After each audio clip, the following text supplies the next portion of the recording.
Ration bag شہریوں کو ان کی دہلیز پر فراہم کیے جائیں گے، کسی شہری کی تذلیل نہیں کی جائے گی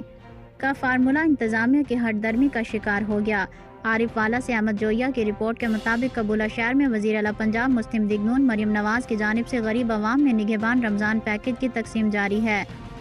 وزیر اعلیٰ پنجاب مریم نواز نے گزشتہ روز دوران پریس کانفرنس عوام کو بتایا گیا تھا کہ راشن بیگ شہریوں کو ان کی دہلیز پر فراہم کیے جائیں گے،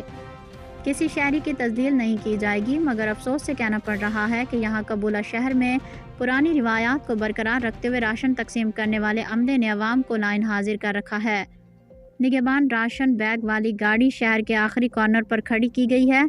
جس کا زیادہ تر مستحق افراد کو راشن کی تقسیم کا علم تک نہیں ہے۔ تصاویر میں دیکھا جا سکتا ہے کہ ہاتھوں میں شناختی کارڈ پکڑے نظر آنے والی عوام کو لائنوں میں لگا کر کس طرح ان کی تذلیل کی جا رہی ہے۔